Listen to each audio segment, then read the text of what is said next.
Howdy, hoopheads, and welcome to another episode of Her Game, Her Voice, the podcast with big stories about women's basketball in little 15 minutes or less episodes. I'm your host, Kaari Peterson. Today on the pod, I'm kicking off a fun new series, answering a listener question about that 2 minutes announcement we hear every quarter in a basketball game. And of course, I'll wrap it up with the awards. Now let's tip it off. Today, in honor of the WNBA's 30th anniversary, I'm starting a new series called The WNBA at 30, How We Got Here. Over the next several episodes, we'll explore some of the pivotal chapters in WNBA history. Now, this isn't going to be a straight-up history lesson. Boring. It's more a collection of stories about the people, decisions, and moments that shaped the league we know today. The WNBA's story is one of remarkable progress, unfinished business, and a whole lot of people proving assumptions wrong. And it all starts with the question, why does the WNBA exist? Most people assume the answer is simple. Well, it isn't. In April of 1996, the NBA Board of Governors approved and announced the creation of the WNBA. The announcement featured 3 players who would become known as the league's original 3: Lisa Leslie, Sheryl Swoopes, and Rebecca Lobo. The league would begin play the following year, 1997. So why did the NBA create the WNBA? Well, it wasn't because someone suddenly discovered women could play basketball. That had definitely already been proven. But by 1996, women's basketball had reached a tipping point. There were elite players, passionate fans, television interest was growing, and the NBA had the resources, relationships, and confidence to launch a professional women's league. So the NBA saw an opportunity. And honestly, that's okay, because it meant women's basketball had reached a point where major sports executives believed it was worth investing in. So even after this big announcement from the NBA, there was still one enormous question hanging over the league. Would anybody care? Then came the summer of 1996 and Atlanta. Coached by the one and only Tara Vanderveer, the U.S. women's national team stormed through the Olympic Games, winning gold and capturing the attention of basketball fans across the country. The 1996 Olympic team didn't create women's basketball, but it certainly showcased it. Suddenly, millions of people were watching players like Lisa Leslie, Jennifer Azzi, and Dawn Staley on the biggest stage in sports. As you might imagine, I was in basketball heaven during the 96 Olympics. And I was all in with my support. In fact, much to Schmoopy's dismay, I still have USA Women's National Team trading cards, t-shirt, and matching basketball shorts. As I have said several times to Schmoopy, this stuff isn't clutter. These things are proof of my decades-long devotion to women's basketball. They do not belong in the clutter category.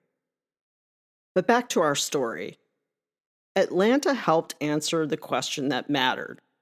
Would people watch professional women's basketball? The answer was yes. So onward and upward, right?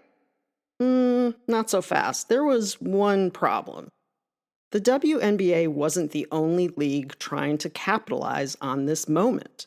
In fact, another professional women's basketball league was preparing to launch at almost exactly the same time. And as we'll discover in our next episode, the future of women's professional basketball would depend on which league survived. More on that in part 2 of our series. And now it's time for our listener question.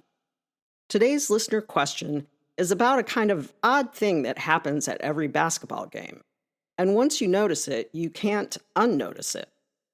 Mark from Alameda asked, Why does the announcer always say 2 minutes when there are exactly 2 minutes remaining in a quarter? What's the significance of 2 minutes? Great question, Mark. The answer is a little more complicated than you might guess. The PA announcer says 2 minutes remaining in every quarter, but the actual WNBA rulebook only treats the final 2 minutes differently in the fourth quarter and overtime. In the first three quarters, the special clock-related rules don't kick in until the final minute. So the announcement is partly tradition and partly a heads up that crunch time is approaching. And in my family, the 2-minute mark of the second quarter is also when Schmoopy and I have to make an important strategic decision. Do we sprint to the bathroom as soon as the quarter ends, or stay in our seats and watch the halftime show? Now let's talk about something called true stop time. True stop time means the clock only runs when basketball is actually being played. In the first three quarters, true stop time begins during the final minute. And in the fourth quarter, it begins with the final 2 minutes. Once that happens, the clock stops on whistles, fouls, timeouts, reviews, substitutions, basically every little interruption. And that's why the final moments of a close game can feel like they take forever. In fact, another thing seems to happen at the 2-minute mark, especially in the fourth quarter. Time itself slows down. Now, to be clear, I'm not sure this phenomenon has been scientifically proven, but if you've ever watched the last 30 seconds of a close basketball game, you've experienced it. 30 seconds on the game clock somehow takes 20 minutes in real life. The final 2 minutes of a basketball game can unfold over a period of hours, sometimes days. Oh, right. That's right. So here's the takeaway.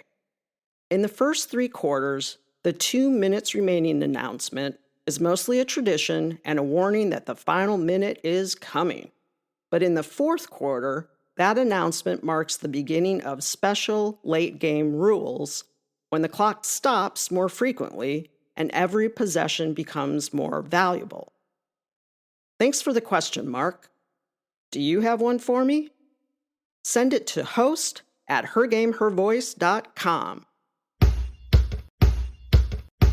And now it's time for the awards section of our podcast. First, the Buzzer Beater Award. This week's Buzzer Beater Award goes to the one and only Lisa Leslie, one of the WNBA's original three. The Los Angeles Sparks recently announced that Leslie will be honored with a statue outside Crypto Arena. The statue is scheduled to be unveiled on September 20th in Star Plaza. This honor is long overdue. Leslie isn't just a Sparks legend. She is one of the most important players in WNBA history. She spent her entire career in Los Angeles, led the Sparks to back-to-back championships in 2001 and 2002, won 3 MVP awards, earned 8 All-Star selections, collected 2 Finals MVPs, and became the first player in WNBA history to dunk during a game. She'll become just the second WNBA player with a statue outside a WNBA arena, following Sue Bird in Seattle. And Leslie will take her place alongside Los Angeles sports icons like Kobe Bryant, Magic Johnson, and Kareem Abdul-Jabbar. Not bad for someone who was reportedly told that women's basketball couldn't draw a crowd. Now, Leslie is literally becoming a permanent part of the Los Angeles sports landscape. Congratulations, Lisa, on your statue and on your Buzzer Beater Award.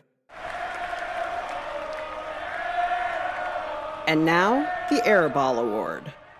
This week's Airball Award goes to the WNBA's 30th anniversary celebration.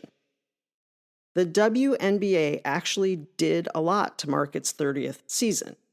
There are anniversary logos, special merchandise collections, throwback uniforms, campaign films, and even a top 30 plays series.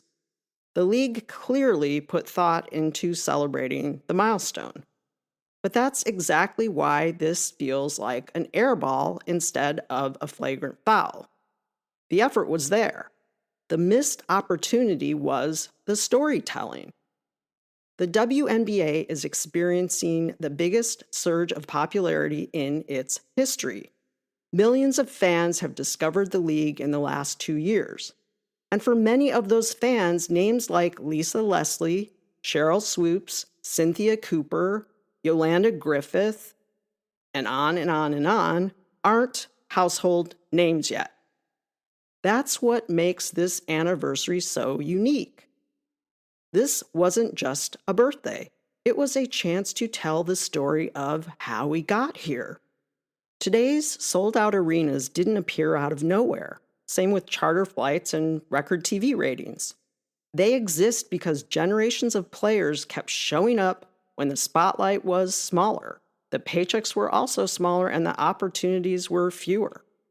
The WNBA's 30th season deserves the sports equivalent of a documentary event, something so big and unavoidable that every WNBA fan would walk away knowing the names and stories of the women who built this league. The WNBA celebrated its 30th birthday, but it missed an opportunity to tell one of the best stories in sports, its own. And that's why the WNBA's 30th anniversary celebration gets this week's Airball Award. And finally, the Flagrant Foul Award.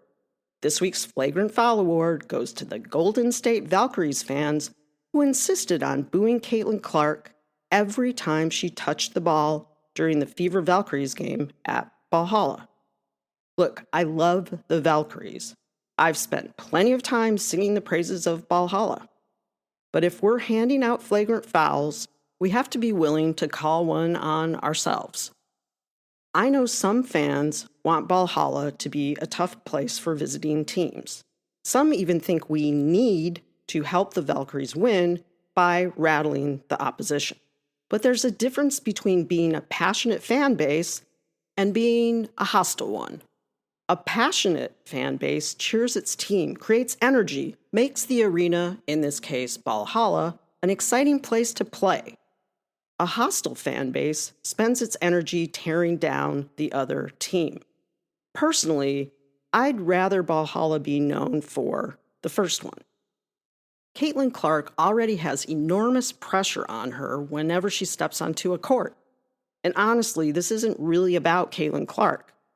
I'd feel the same way if it were any opposing player getting booed every time they touch the ball. The Valkyries might need us to cheer when the game is on the line. They do not need us to help by booing the other team. Booing has its place. A questionable call by a referee? Go for it. But the nonstop booing of opposing players feels negative and unnecessary. And it's not the kind of atmosphere I want Valhalla to be known for. Valkyries fans, we can be loud, we can be proud. We can wave towels behind the basket during free throws and make it difficult for visiting teams. But we don't need to become the most hostile fan base in the WNBA. We have a chance to become the most passionate one. And that's why this week's Flagrant Foul Award goes to the Valkyries fans who boo opposing players, especially Caitlin Clark. I'm Kaari Peterson, and you've been listening to Her Game, Her Voice. Want more? Hit follow or subscribe on Apple Podcasts, Spotify, or wherever you get your podcasts. Thanks for listening, and happy hoopin'!